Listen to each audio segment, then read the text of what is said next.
نماز ایک اہم فریضہ ہے توحید باری تعالیٰ پر ایمان تیقن کے بعد۔ نماز کی اہمیت اور اس کی تاکید جس انداز کے ساتھ فرمائی گئی ہے وہ کسی سے مخفی نہیں ہے۔ قرآن مجید میں 750 مرتبہ مختلف صیغوں سے نماز کا حکم صادر کیا گیا ہے۔ نماز اللہ کے قرب کا ذریعہ ہے۔ بندہ سجدے میں سب سے زیادہ اپنے رب سے قریب ہوتا ہے۔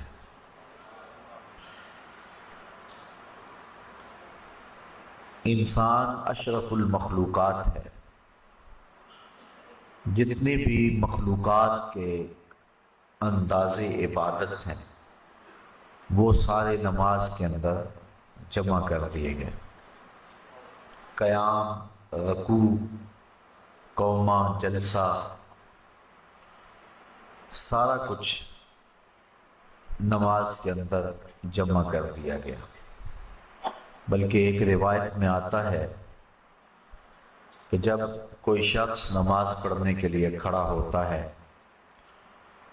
تو فرشتوں کی 10 صفیں ہیں جو تعجب اور رشک کرتی۔ صاحب قوت القلوب شیخ ابو طالب مکی نے اس کا مفصل تذکرہ فرمایا ہے کہ کچھ فرشتے قیام میں ہیں، کچھ فرشتے قعود میں ہیں، کچھ فرشتے رکوع میں ہیں، کچھ فرشتے سجدے میں ہیں۔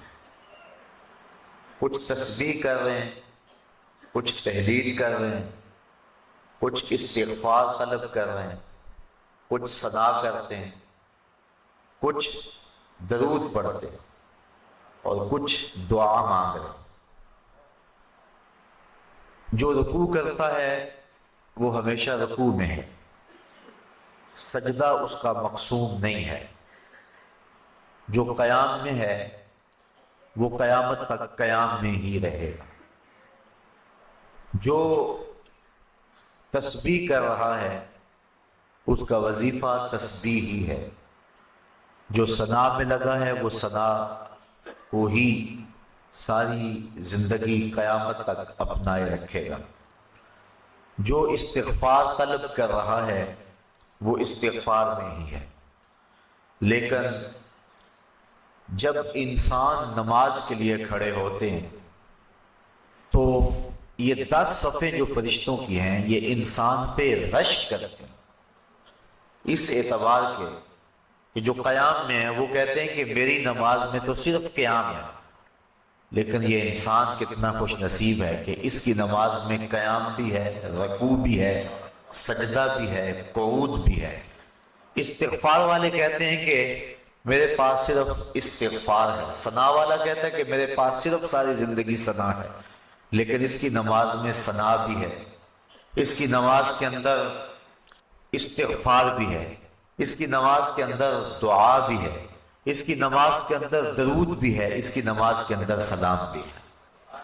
تو اس طرح فرشتوں کی جو 10 صفیں ہیں جو مختلف نوعیت کے طرز عبادت میں لگی ہوئی ہیں، تو حضرت انسان کی عبادت پر فرشتے بھی رشک کرتے ہیں کہ یہ کتنا اللہ کا مقرب ہے کہ اللہ نے اپنی عبادت کے سارے طریقے اور اپنے کو پکارنے کے سارے انداز ایک انسان کو عطا کر دیے۔ نماز اللہ کے قرب کا سب سے بڑا ذریعہ ہے۔ حضرت شیخ مجدد الفسانی علیہ رحمہ فرماتے ہیں کہ جو لذت نماز میں ہے وہ کسی اور جگہ موجود نہیں ہو سکتی ہے۔ نماز کی فضیلت، مجد و شرف، اس کا انداز اور اس کا آپ اندازہ اس سے لگا سکتے ہیں کہ نماز تو مجد و شرف اور فضل و کمال کا سبب ہے ہی، جو اذان ہے اس کی اتنی برکتیں ہیں کہ حضور نبی رحمت صلی اللہ علیہ وآلہ وسلم نے فرمایا المؤذنون اطول الناس اعناقا یوم القیامہ، قیامت کے دن سب سے اونچی گردنیں اذان دینے والوں کی ہوں گی۔ یہ حضرت معاویہ رضی اللہ تعالی عنہ سے مروی ہے، قیامت کے میدان کے اندر جب لوگ چلیں گے تو سب سے اونچی گردنیں مؤذن اذان دینے والوں کی ہوں گی۔ بلکہ ایک شخص حضور کی خدمت میں حاضر ہوا اور وہ عرض کرتا ہے کہ حضور مجھے ایسے عمل کی نشاندہی کیجئے کہ میں وہ عمل کر کے جنت میں داخل ہو جاؤں۔ تو حضور نے فرمایا کن مؤذنا، تو مؤذن بن جا، پنجگانہ اذان دیا کر۔ اس نے کہا لا استطیع، میں اس کی استطاعت نہیں رکھتا، وقت پر آنا، سب نمازیوں سے پہلے آنا اور وقت کا خیال رکھتے ہوئے اذان دینا، یہ سب سے مشکل کام ہے۔ اس نے کہا کہ میں اس کی استطاعت نہیں رکھتا۔ فرمایا کن اماما، اچھا پھر تو امام بن جا۔ اس نے عرض کی لا استطیع، میں اس کی استطاعت بھی نہیں رکھتا۔ تو پھر حضور نے ارشاد فرمایا فقم بإزاء الامام، تو پھر امام کے پیچھے کھڑا ہو جانے والا ہو جا۔ تو اگر کوئی شخص جنت میں داخل ہونا چاہتا ہے تو ان تین چیزوں میں سے ایک چیز اس کو ضرور اختیار کرنا پڑے، یا مؤذن بن جائے، یا امام بن جائے، یا امام کے پیچھے کھڑا ہونے والا ہو جائے۔ تو نماز کی جو فضیلت ہے وہ تو ہے ہی، اذان کی اتنی فضیلت ہے۔ کل قیامت کے دن مؤذن حضرت بلال حبشی کی قیادت کے اندر جنت میں جائیں گے اور ان کی گردنیں لوگوں سے بلند ہوگی۔ بلکہ نماز کے لیے ایک مؤذن تو اذان دیتا ہے، اس کی تو برکتیں ہیں ہی۔ ایک حدیث میری نظر سے گزری، لا تسبوا الدیگ لأنہ یوقظ للصلاۃ، فرمایا کبھی مرغے کو گالی نہ دینا، یہ تمہیں نماز کے لیے جگاتا ہے۔ جو مرغا نماز کے لیے بیدار کرے وہ محبوب بن جاتا ہے، تو جو نماز کے لیے اذان دے وہ کتنا محبوب ہوتا ہے۔ وہ محبوب ہوتا ہے تو جو نماز جو مقصود ہے جو پڑھے پھر اس کو اللہ کی محبت کتنی حاصل ہوتی ہے۔ بلکہ جب کوئی شخص ندا دیتا ہے، حدیث شریف میں لفظ ہیں حضرت ابو ہریرہ رضی اللہ تعالی عنہ سے مروی ہے، جو شخص ندا دے اور پھر جو اس کا جواب دے۔ حضرت بلال حبشی نے ندا دی، حضور کے ساتھ صحابہ تھے۔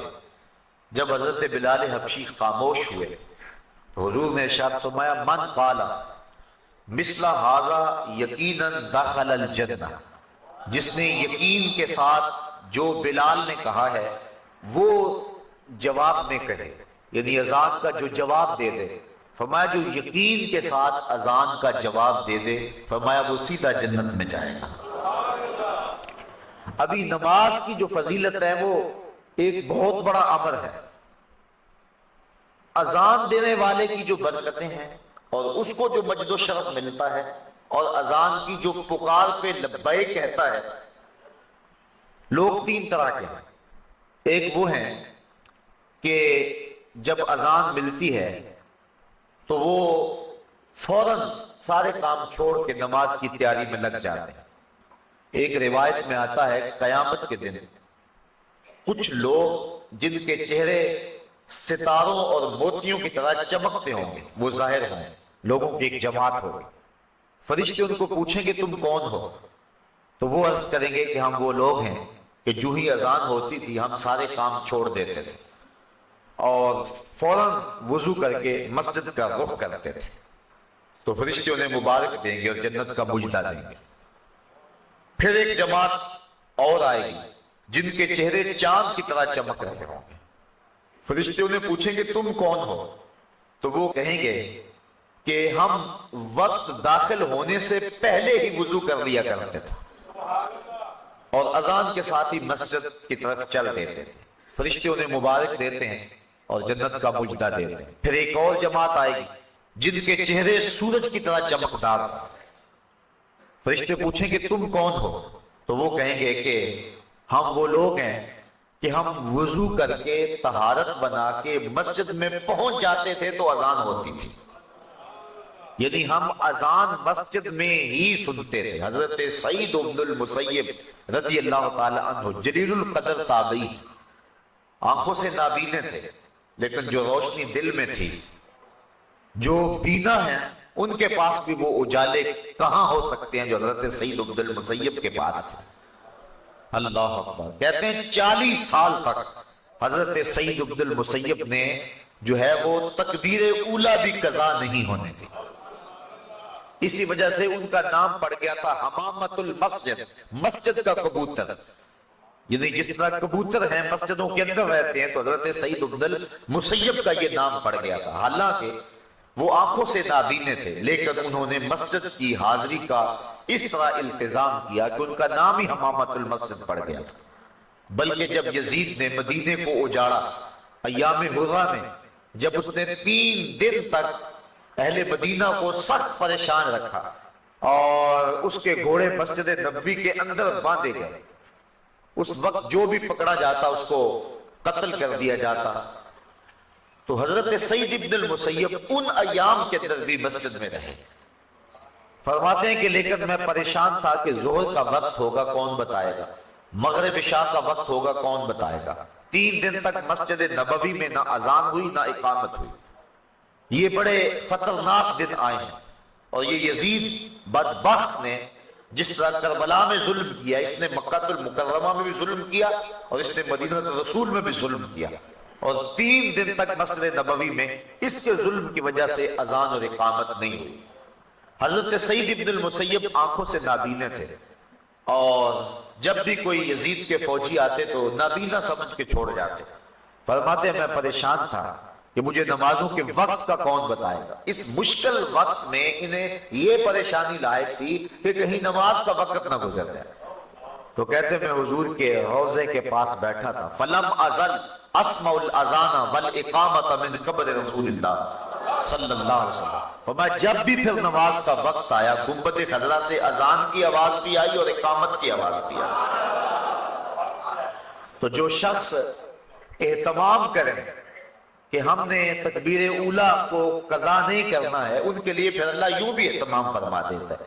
ان حالات میں بھی ان کی تکبیر اولا قضا نہیں ہوئی، اور 3 دن تک گنبد خضرا کے مکین کے ساتھ مل کے نمازیں پڑھتے رہے۔ یہ حضرت سعید بن المسیب رضی اللہ تعالی عنہ کا اعزاز ہے، یہ ان کی تکریم ہے، یہ ان کی عزت افزائی ہے۔ اللہ اکبر۔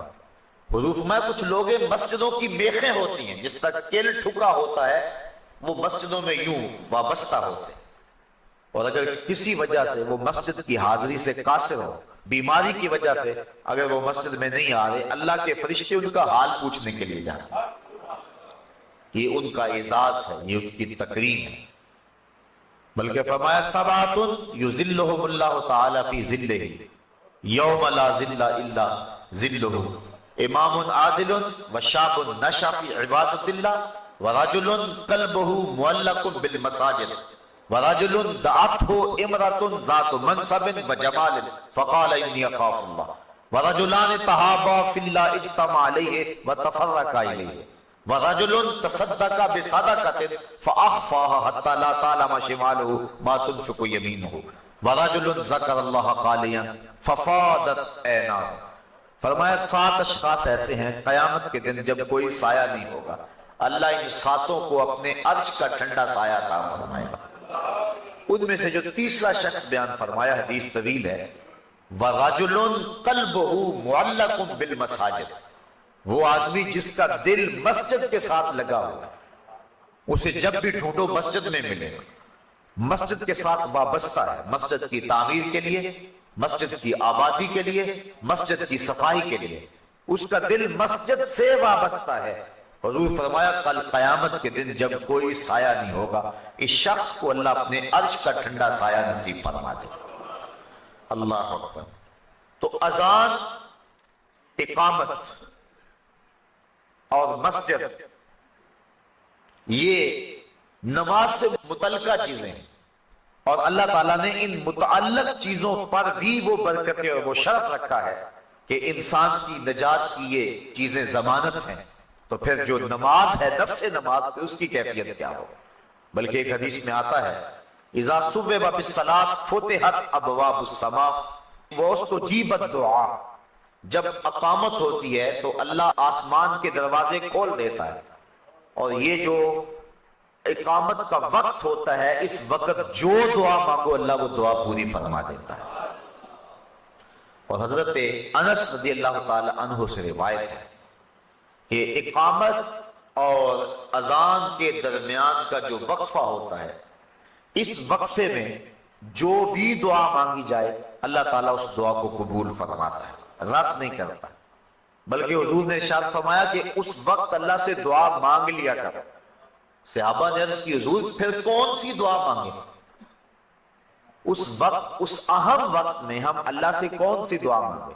حضور نے فرمایا صلی اللہ العافیت فی الدنیا والآخرہ، اللہ سے دنیا اور آخرت دونوں جہاں کی بہتری اور عافیت طلب کر دیا کرو، یعنی دنیا بھی ٹھیک ہو جائے آخرت بھی ٹھیک ہو جائے۔ مومن دونوں جہانوں کا طلبگار ہے۔ ایک صحابی کو دیکھا سخت کمزور ہے، فرمایا تمہاری یہ حالت کیا ہوئی؟ عرض کی حضور میں نے اللہ سے دعا مانگی کہ جو دکھ تکلیفیں میرے مقدر کی ہیں وہ آخرت میں نہ آئیں، دنیا پہ ہی آ جائیں، اور میں دنیا پہ سارے دکھ اور عذاب اور مصیبتیں جھیل لوں تاکہ میری آخرت صاف ہو جائے۔ بظاہر یہ بڑی ایک ایسی بات تھی جس پہ داد دی جاتی کہ اس نے آخرت کو اختیار کیا، لیکن حضور اس بات پر خوش نہیں ہوئے۔ فرمایا تو نے یہ کیوں کہا ہے کہ میرے حصے کی جو تکلیفیں ہیں وہ دنیا پہ ہی آ جائیں آخرت میں نہ آئے؟ تو نے یہ کیوں نہیں کہا ربنا آتنا فی الدنیا حسنۃ وفی الآخرۃ حسنۃ، اے اللہ مجھے دنیا میں بھی بہتریاں دے دے، آخرت میں بھی بہتریاں دے دے۔ جو مومن ہے وہ دونوں جہاں کی بہتریاں چاہتا ہے۔ یہ نہیں ہے کہ دنیا کے اوپر پستے رہیں، ہم دنیا کے اوپر پسنے کے لیے نہیں آئے۔ امت مسلمہ دنیا آخرت دونوں کی طالب ہے اور دونوں کی چاہنے والی، اور اللہ کے خزانے بڑے وسیع ہیں، اس لیے جب اس سے مانگو تو کھل کے مانگو، تم اپنے دامن کو تنگ پاؤ گے، اس کے خزانوں میں کمی نہیں ہے۔ اس لیے اپنے لیے بھی مانگو، اوروں کے لیے بھی مانگو، دنیا بھی مانگو، دین بھی مانگو، آخرت بھی مانگو۔ تو عرض کی کہ حضور اذان اور اقامت کے درمیان اللہ سے کیا مانگے؟ تو فرمایا صلی اللہ العافیت فی الدنیا والآخرہ، اللہ سے دنیا اور آخرت کی عافیت طلب کرا۔ تو یہ قبولیت کے لمحے ہیں جہاں جو دعا کی جائے اللہ اس دعا کو مستجاب فرماتا ہے۔ بلکہ نماز تو آگے آتی ہے، جب انسان وضو کے لیے اپنے چلو میں پانی لیتا ہے تو اللہ تعالیٰ اس کے چلو میں پانی لیتے ہی اس کے گناہوں کو معاف فرما دیتا ہے۔ حضرت عثمان بن عفان رضی اللہ تعالی عنہ، آپ ایک جگہ تشریف لائے اور آپ نے پانی منگوایا، پھر اس کے بعد آپ نے وضو کیا، اور وضو کرتے کرتے آپ مسکرانے لگے۔ جو لوگ پاس کھڑے تھے حضرت عثمان ابن عفان انہیں کہنے لگے کہ تم نے مجھے پوچھا نہیں کہ میں مسکرایا کیوں؟ لوگوں نے کہا اچھا آپ بتائیں کہ آپ کیوں مسکرائے ہیں؟ تو حضرت عثمان فرمانے لگے کہ ایک دن میں حضور علیہ السلام کے ساتھ تھا، تو آقا کریم علیہ السلام نے وضو کیا اور یوں مسکرائے، لوگ کھڑے تھے، تو حضور نے فرمایا الا تسألونی ما اضحکک، تم نے مجھے پوچھا نہیں صحابہ کہ میں مسکرایا کیوں؟ تو صحابہ نے عرض کی ما اضحکک یا رسول اللہ، حضور آپ ارشاد فرمائے نا کہ آپ کیوں مسکرائے؟ تو حضور نے ارشاد فرمایا ان العبد اذا دعا بوضوء فغسل وجهه حتى الله عنه كل خطيئة اصابها بوجهه واذا غسل ذراعيه كان كذلك واذا طهر قدميه كان كذلك۔ فرمایا جب کوئی شخص وضو کے لیے پانی منگواتا ہے اور پانی منگوا کے اپنے چہرے کو دھوتا ہے، اللہ ہر خطا کو چہرے سے دور کر دیتا ہے۔ اور اسی طرح جب وہ اپنے بازو دھوتا ہے تو ہاتھوں کے سارے گناہ اللہ تعالیٰ دھو ڈالتا ہے، اور اسی طرح جب وہ اپنے پاؤں کو دھوتا ہے تو اللہ تعالیٰ جل شانہ پاؤں کے سارے گناہوں کو دھو ڈالتا ہے۔ نماز کا فضل و شرف اور اس کی فضیلت وہ تو مسلمہ ہے، نماز سے پہلے جو عمل ہے اللہ اس کی برکتوں سے گناہگار کو جہنم کی آگ سے آزادی بخشتا ہے۔ بلکہ جس جگہ پر نماز پڑھنی ہے اگر اس جگہ کو کوئی شخص اس کی صفائی ستھرائی کرے، ایک حدیث کے اندر لفظ ہے کہ اخراج القمامات منہا مہور الحور العین، جو شخص مسجد سے کوئی تکلیف دہ چیز، کوڑا کرکٹ یا کوئی گندگی وہاں سے نکال کر کے باہر پھینکے تو حضور نے فرمایا یہ موٹی آنکھ والی حوروں کا حق مہر ہے۔ یہ جو مسجد کی صفائی کرتے ہیں، علماء نے لکھا ہے کہ مسجد صاف کرنے سے دل صاف ہوتا ہے۔ جو شخص مسجد صاف کرے اس کا دل پاک اور ستھرا ہو جاتا ہے۔ اور یہ مسجد سے جو آپ کوڑا کرکٹ نکال کے باہر پھینکتے ہیں، یہ جنتی حور کا مہر ہے جو آپ ادا کر رہے ہیں۔ اللہ اکبر۔ بلکہ حضور علیہ السلام نے ارشاد فرمایا من بنا للہ مسجدا، جس نے اللہ کے لیے مسجد بنائی، کس لیے؟ یذکر فیہ، تاکہ اس مسجد میں اللہ کا ذکر ہو۔ فرمایا بنى اللہ لہ بیتا فی الجنہ، اللہ اس کے لیے جنت میں گھر بنا دیتا۔ اور ایک روایت میں ہے کہ جس نے تتر کے گھونسلے کے برابر، یعنی حجم میں تھوڑی جگہ پر مسجد بنائی، علماء نے یہ لکھا ہے یہ نہ کہو فلاں مسجد چھوٹی ہے یا فلاں مسجد بڑی، یہ نہ کہو، کیونکہ کوئی بھی اللہ کا گھر چھوٹا نہیں ہے، سارے بڑے ہیں۔ یہ کہو فلاں میں نمازی زیادہ آتے ہیں، فلاں میں نمازی تھوڑے آتے ہیں، نمازیوں کی گنجائش کم ہے فلاں میں، اور فلاں میں جو ہے وہ نمازیوں کی گنجائش زیادہ ہے، یہ کہو۔ بعض ہم عموماً ہمارے ہاں روزمرہ یہی ہے، ہم کہتے ہیں وہ چھوٹی سی مسجد، چھوٹی نہیں کہنا چاہیے مسجد کو، جس چیز کا تعلق رب سے ہو جائے پھر وہ چھوٹی نہیں رہتی، وہ بڑی ہو جاتی ہے۔ اس لیے اس مزاج کو بدلنے کی ضرورت ہے۔ بلکہ واصف علی واسط نے ایک بڑی خوبصورت بات لکھی، اس نے کہا مسجد کیا کوئی بھی شے چھوٹی نہیں ہے، کوئی شے چھوٹی تب نظر آتی ہے اسے دور سے دیکھا جائے یا پھر غرور سے دیکھا جائے۔ جب کسی کو دور سے دیکھو یا پھر غرور سے دیکھو تو وہ چھوٹا نظر آئے گا، ورنہ کوئی بھی شے کارخانہ قدرت میں چھوٹی نہیں ہے، ہر شے باعظمت ہے۔ تو بالخصوص جس چیز کی نسبت جو ہے وہ اللہ جل شانہ اس کے رسول کریم سے ہو جائے وہ چیز چھوٹی نہیں ہو سکتی ہے۔ یہ کہو گنجائش اس میں تھوڑی ہے نماز میں۔ حضور نے حضرت عباس بن عبد المطلب رضی اللہ تعالی عنہ، حضور کے رشتے میں چچا لگتے ہیں، ان سے پوچھا کہ چچا آپ بڑے ہیں یا میں بڑا ہوں؟ تو انہوں نے جواب عرض کی حضور سال میں نے زیادہ گزارے ہیں، بڑے آپ ہیں۔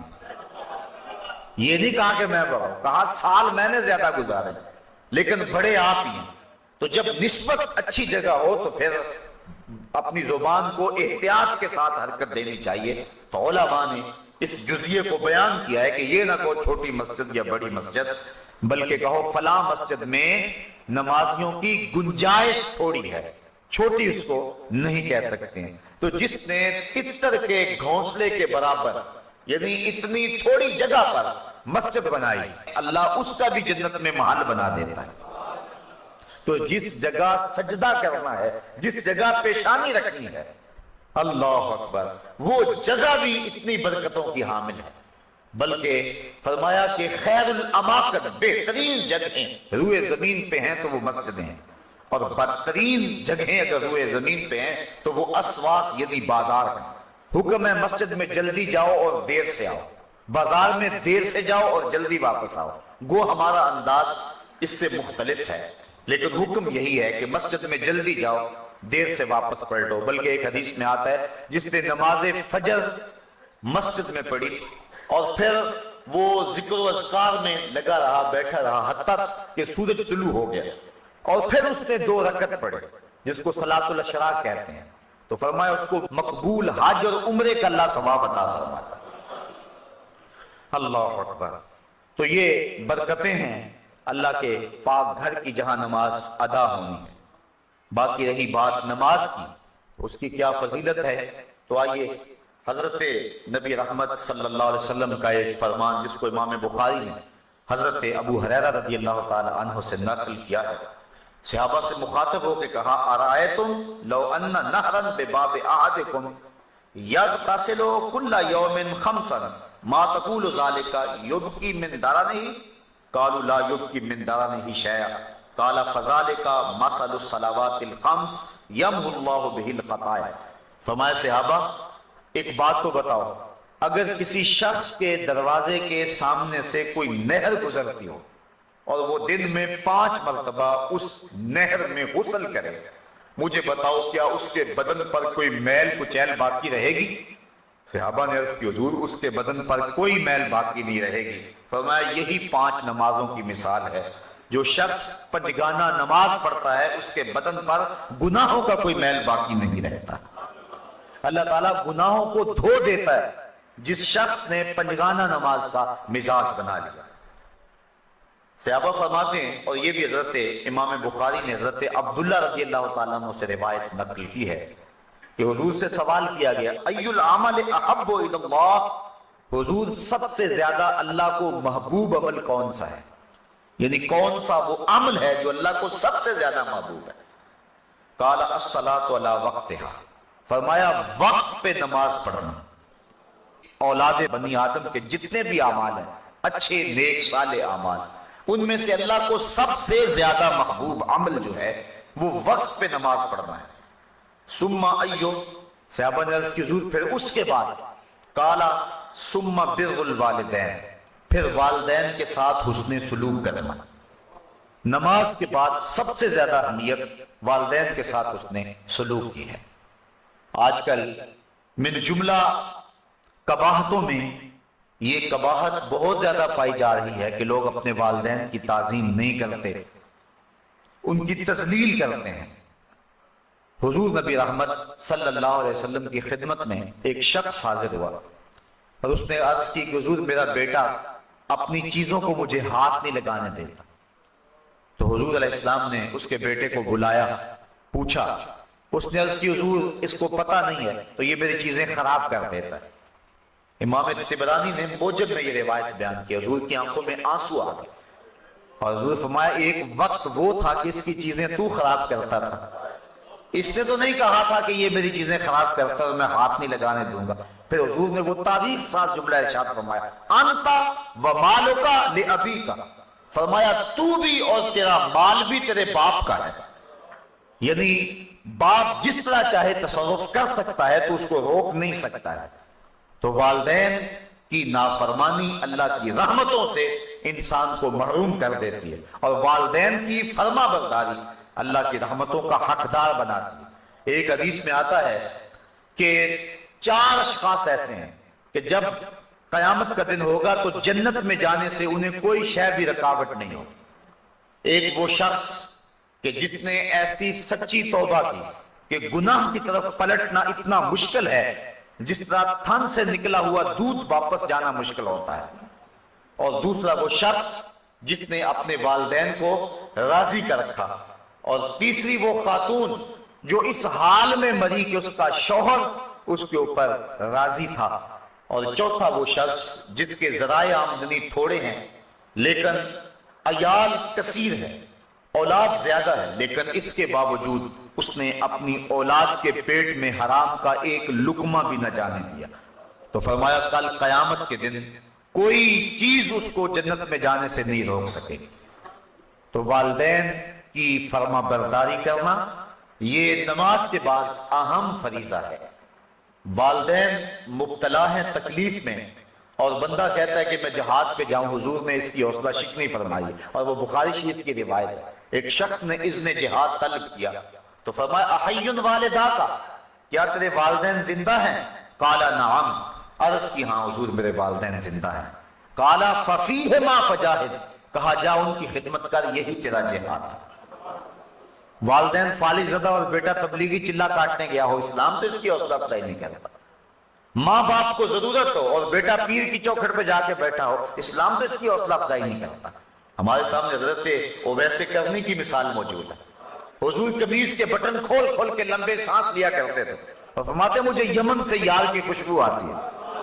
کسی نے کہا حضور وہ کون ہے جو آپ کو ملنے بھی نہیں آیا؟ لوگ کہاں کہاں سے آگے، یمن تو دور بھی نہیں ہے، تو وہ ملنے بھی نہیں آیا آپ کو. تو فرمایا اس کی بوڑھی اور نابینا ماں ہے جس کی خدمت اسے میرے حضور آنے سے روکے ہوئے. بلکہ فرمایا کوئی اویس کو ملے اور میرا سلام دے. اور اس کو کہے کہ میری امت کی بخشش کی دعا کرے۔ حضرت عمر فاروق اور حضرت علی المرتضیٰ دونوں گئے، حضور کا سلام پیش کیا۔ حضرت اویس کرنی نے جب سنا تو آنکھوں میں آنسو ڈال آئے اور بار بار کہتے تھے بتاؤ حضور کے لبوں پہ میرا نام کیسے آیا تھا، کیسے کہا تھا اویس کو سلام دینا۔ جب محبتوں کے امٹتے ہوئے یہ جذبے دیکھے کہا اتنا پیار حضور سے تو ملنے کیوں نہیں آیا۔ جب یہ بات کہی تو حضرت اویس نے رخ کو بدلا، کہا تم نے میرے رسول کو دیکھا ہے؟ کہا ہاں ہم تو شام سویرے رہتے خدمت میں تھے۔ کہا پھر بتاؤ حضور کے ابرو جڑے ہوئے تھے یا کھلے ہوئے تھے؟ اب یہ حیرت زدہ ہو گئے۔ کہا مجھ سے پوچھ لو جس نے نہیں دیکھا، کوئی دور سے دیکھتا تو جڑے ہوئے نظر آتے، قریب آ کے دیکھتا تو کھلے ہوئے نظر آتے۔ تو معلوم یہ ہوا کہ جو ماں باپ کی خدمت میں رہا وہ حضور کی صحبت سے بھی محروم نہیں رہا، حضور کے قرب کی دولت سے بھی وہ مالا مال رہا ہے۔ حضرت بایزید بستامی کہتے ہیں کہ میں نے اپنی ماں کے آگے ہاتھ جوڑے، میں نے کہا امی تیرے حق ادا کروں یا کہ اللہ کے حق ادا کروں؟ اپنے حق معاف کر دے، میں اللہ کو منا لیتا ہوں۔ ماں نے کہا جاؤ بیٹا۔ 12 سال جنگلوں میں گھومتے رہے۔ ایک دن گستام کے قریب سے گزر رہے تھے، دل میں خیال آیا جاتے جاتے ماں کو سلام کر جاؤں۔ دروازے کو دستک دینے لگا، رات کا موقع تھا۔ خیال آیا کہ ساری زندگی ماں کو سکھ نہیں دیا، دکھ بھی کیوں دوں؟ ماں سوئی ہوگی، میرے لیے اٹھے گی۔ دروازے کے ساتھ لگ کے کھڑے ہو گئے۔ سردیوں کی لمبی رات تھی، ساری رات بیت گئی۔ جب سحری کا وقت ہوا، اندر سے جو نالی آتی تھی وہاں سے پانی آیا۔ سمجھ گئے میری ماں سحری کے لیے اور تہجد کے لیے بیدار ہوئی اور یہ اس کے وضو کا پانی ہے۔ دروازے کو دستک دی، اندر سے آواز آئی بیٹا بایزید ٹھہرو میں آتی ہوں۔ مائیں تو بیٹوں کے دستک کے انداز سے جانتی ہوتی یہ کون سا بیٹا دستک دے رہا ہے، یہ ماں کا پیار ہے۔ ماں نے دروازہ کھولا۔ حضرت بایزید بستامی کہتے ہیں کہ پھٹے ہوئے کپڑے، پیوند لگے ہوئے اور بکھری ہوئی حالت۔ ماں نے جب دیکھا تو آنکھوں میں آنسو مڈائے۔ 12 سال کے بعد بیٹے کو دیکھا تھا۔ ماں نے جب دیکھا تو ہاتھ اٹھا لیے، کہا مالک میرا بیٹا بایزید تیری طلب میں نکلا تھا، تو نے ابھی تک اسے اپنا قرب نہیں دیا۔ یہ جملے تھے ماں کی زبان پر۔ حضرت بایزید کہتے ہیں 12 سال کی ریاستوں سے مجھے جو کچھ نہیں ملا تھا ان جملوں سے مل گیا۔ میں نے کہا مالک میں تجھے کہاں ڈھونڈ رہا ہوں، تو ماں کی دعاؤں میں ہے۔ تو اگر والدین ناراض ہیں تو عبادت نہیں ہے۔ اور ایک روایت میں آتا ہے جس نے والدین کو تنگ کیا اور اس کے والدین ناراض تھے، قیامت کے دن وہ جنت کی خوشبو بھی نہیں پائے گا، اور جنت کی خوشبو 500 سال کی مسافت سے آنا شروع ہو جائے گی، لیکن وہ جنت کی خوشبو بھی نہیں پائے گا جس کے والدین اس پہ راضی نہیں ہیں۔ تو فرمایا پہلی چیز کیا؟ اللہ کو جو محبوب ترین عمل ہے وہ وقت پہ نماز پڑھنا ہے۔ دوسرا محبوب عمل بر الوالدین، والدین کے ساتھ حسن سلوک کرنا۔ صحابہ نے عرض کی ثم ایو حضور پھر کون سا عمل ہے؟ قال الجہاد فی سبیل اللہ، کہا اللہ کے راستے کے اندر جہاد کرنا۔ تو سب سے اولیت نماز کو، پھر اس کے بعد والدین کے ساتھ اس نے سلوک کرنے کو، اور پھر تیسرے نمبر پہ حضور نے جہاد کا ذکر فرمایا۔ حضرت سلمان فارسی رضی اللہ تعالی عنہ سے ایک روایت ہے، اور روایت بیان کرتے ہیں حضرت ابو عثمان رضی اللہ تعالی عنہ کہتے ہیں ایک دن میں حضرت سلمان فارسی رضی اللہ تعالی عنہ کے ہمراہ کسی سفر میں تھا۔ خزاں کا موسم تھا اور درختوں کی شاخوں کے اوپر جو پتے تھے وہ زرد ہو گئے ہوئے تھے۔ ایک درخت آیا جس کی ایک شاخ لٹک رہی تھی اور جس کے اوپر زرد پتوں کا گہنا تھا۔ حضرت سلمان فارسی نے اس شاخ کو پکڑا اور جھٹکا دیا، جتنے پتے تھے گر گئے۔ اس منظر کو دیکھ کر کے میں محظوظ ہو رہا تھا کہ حضرت سلمان فارسی میری طرف توجہ پذیر ہوئے اور کہنے لگے ابو عثمان تو نے پوچھا نہیں کہ میں نے ایسا کیوں کیا ہے؟ تو میں نے کہا کہ حضرت آپ بتا دیجئے آپ نے ایسا کیوں کیا ہے؟ کہا ایک دن میں حضور کے ساتھ تھا، سفر کا موقع تھا اور موسم یہی تھا۔ درخت کی ایک شاخ لٹک رہی تھی جس کے اوپر زرد پتے تھے۔ حضور آگے بڑھے اور شاخ کو پکڑ کے حضور نے جھٹکا دیا تو جتنے بھی اس کے اوپر پتے تھے سارے گر گئے اور شاخ اسی طرح خالی ہو گئی۔ تو میں بھی اس منظر کو دیکھ کے معزوز ہوتا رہا۔ حضور نے میری طرف توجہ کی اور فرمایا سلمان تو نے مجھے پوچھا نہیں کہ میں نے ایسا کیوں کیا؟ حضرت سلمان فارسی کہتے ہیں میں نے عرض کی بندہ نواز آپ ارشاد کرتے ہیں کہ آپ نے ایسا کیوں کیا؟ تو حضور نے فرمایا جس طرح میں نے اس شاخ کو جنبش دی اور اس کے اوپر کوئی پتا باقی نہیں رہا، جب کوئی شخص نماز کے لیے کھڑا ہوتا ہے اس طرح سارے گناہ اس کے بدن سے جھڑ جاتے ہیں۔ تو یہ نماز کی برکات ہیں۔ حضور نے ارشاد فرمایا مفتاح الجنت الصلاۃ، جنت کی چابی نماز ہے، یعنی چابی کے بغیر تالا نہیں کھلتا۔ تو اگر جنت میں جانے کی آرزو ہے تو پھر نماز کی ادائیگی کا مزاج بنانا ہوگا۔ نماز کی ادائیگی کا مزاج بنا لیں گے تو یہ جنت کو کھولنے والی مفتاح الجنہ، جنت کی یہ چابی ہے۔ بلکہ حضور علیہ السلام نے ارشاد فرمایا اول ما یحاسب بہ العبد یوم القیامہ الصلاۃ، قیامت کے دن بندے سے سب سے پہلا سوال نماز کا ہوگا۔ اگر پہلے سوال کے اندر ہی انسان بے بس ہو گیا تو باقی معاملے تو خراب ہو گئے، اور جس نے اس کے جواب کے اندر آسانی پائی اس کے باقی معاملے بھی اللہ ٹھیک فرما دے گا۔ تو قیامت کے دن بندوں سے سب سے پہلا سوال جو ہے وہ نماز کا ہوگا۔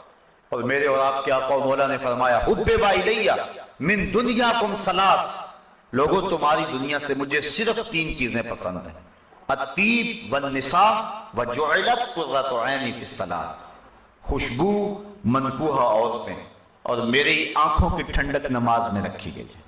حضور نے نماز کو اپنی آنکھوں کی ٹھنڈک قرار دیا۔ بلکہ نماز کی برکات کا عالم یہ ہے کہ حضور نبی رحمت صلی اللہ علیہ وآلہ وسلم نے ارشاد فرمایا،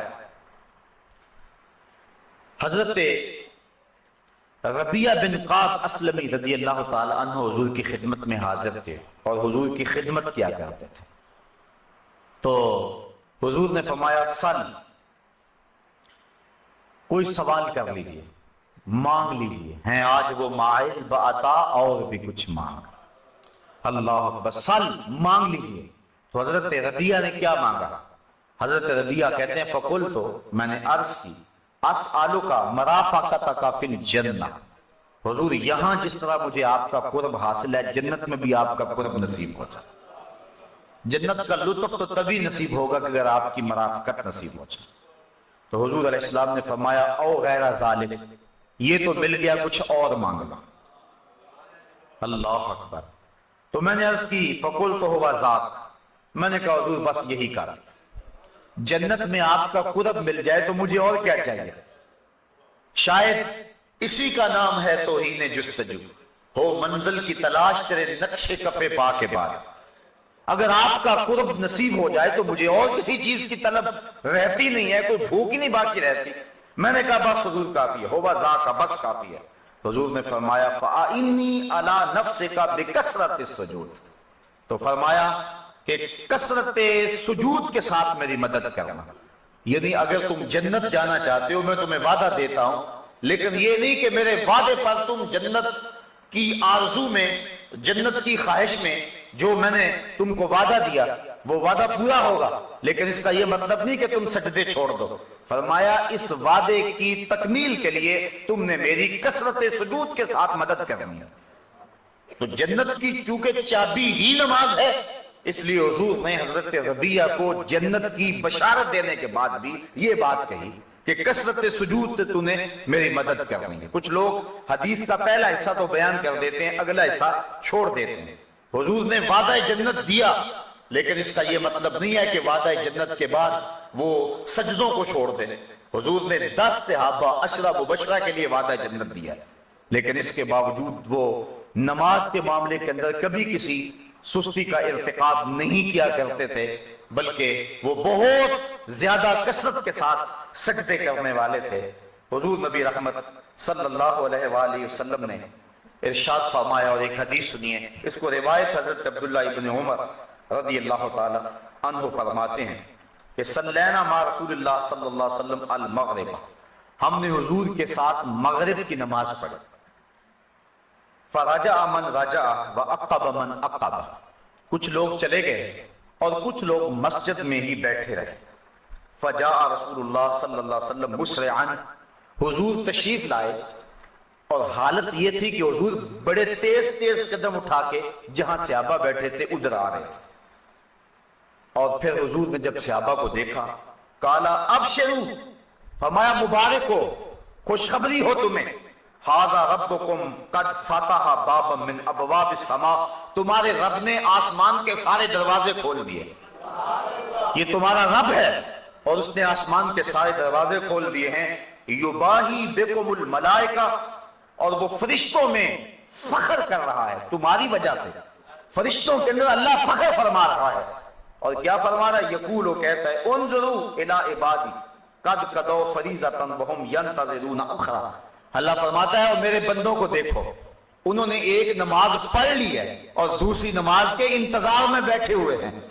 تمہارے اس عمل کی وجہ سے اور تمہارے اس دوسری عشاء کی نماز کے انتظار کی وجہ سے اللہ فرشتوں میں فخر فرما رہا ہے. فرشتوں ذرا جھک کے نظر دوڑا کے ذرا میرے بندوں کی اداؤں کو دیکھو کہ وہ ایک نماز پڑھ کے دوسری نماز کا انتظار کر رہے ہیں. تو نماز کا طالب جو ہے وہ اللہ جل شانہ اس پہ فخر کرتا ہے. حالانکہ بندے کو عجز اور نیاز مندی کے اظہار کے لیے نماز پڑھنا ہوتی ہے، لیکن نماز پڑھنے والے پہ اللہ کتنا راضی ہوتا ہے کہ فرشتوں کو کہتا ہے اور آسمان کے سارے در کھول کے کہتا ہے فرشتوں دیکھ لو میرے بندوں کو. چونکہ فرشتوں نے کہا تھا کہ سجدے تو ہم کریں گے، رکوع تو ہم کریں گے، یہ تو دھینگا مشتی کریں گے، یہ تو فساد و شر پھیلائیں گے.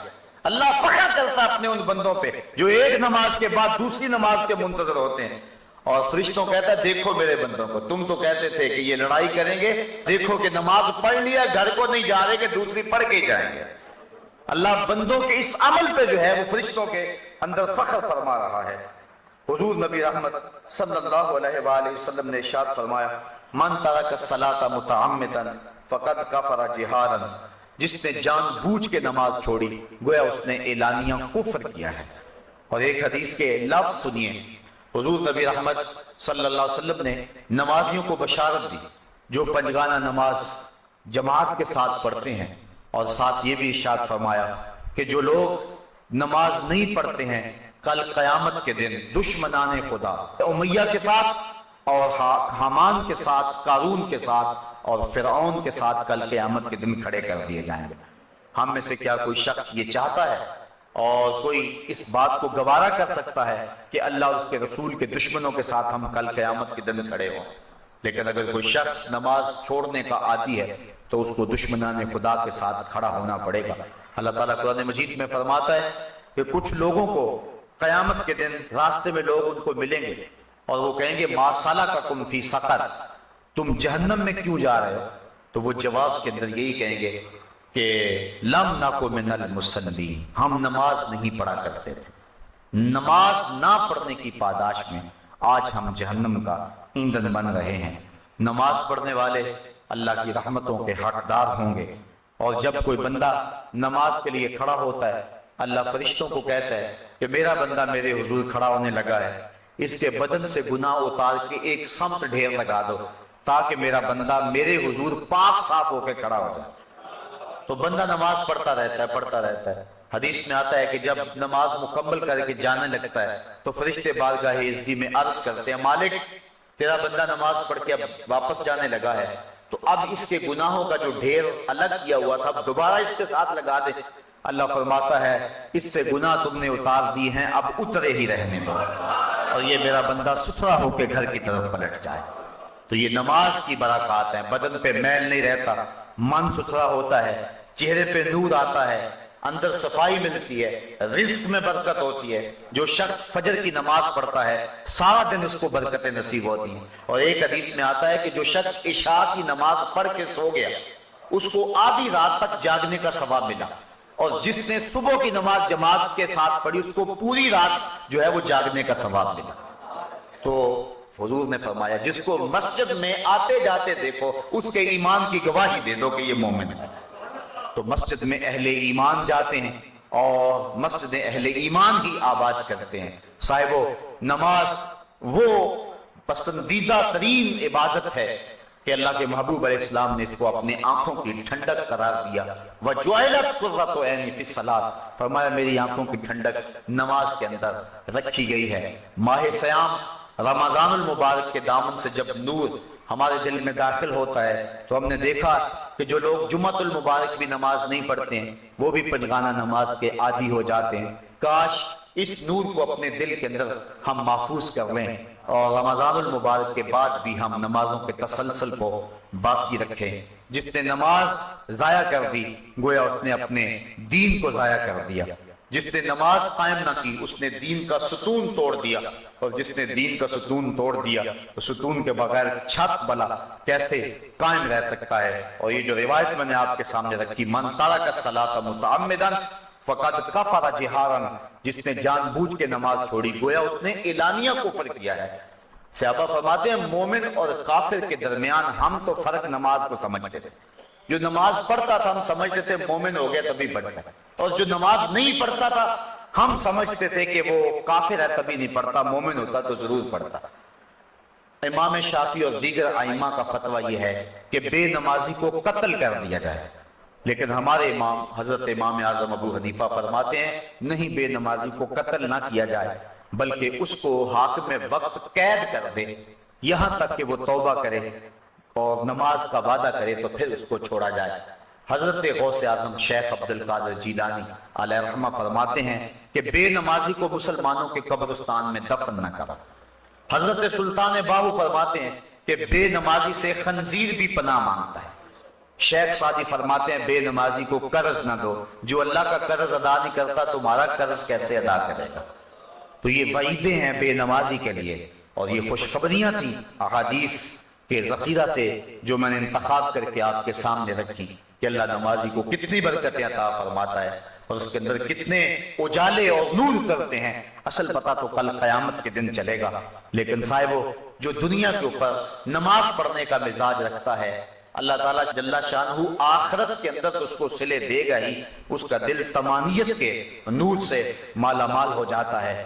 اور ذرا اظہار افسوس ہے ان لوگوں کے لیے کہ جو نماز نہیں پڑھتے ہیں۔ انسان اشرف المخلوقات ہے اور صبح لمبی تان کے سویا ہوتا ہے، ذرا غور تو کرے، صبح چڑیاں بھی اپنے گھونسلوں میں اللہ کا نام لے رہی ہوتی ہیں، اور حشرات الارض بھی اپنی بلوں سے سر نکال کے رب کا نام جپ رہے ہوتے ہیں۔ طوعاً و کرہاً کائنات کی کوئی چیز ایسی نہیں ہے جو رب کا نام نہ جپتی ہو۔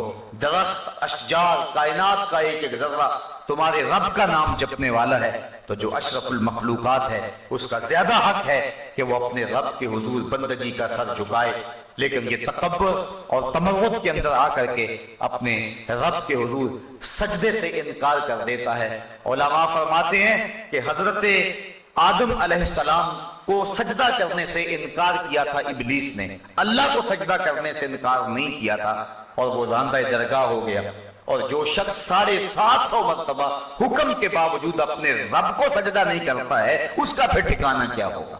شیطان نے تو حضرت آدم کو سجدہ نہیں کیا تھا، رب کو تو کرتا تھا، تو اللہ نے اس کو بھی راندہ درگاہ کر دیا، اور جو رب کو سجدہ نہیں کرتا ہے تو پھر اس کا ٹھکانہ کیا ہوگا۔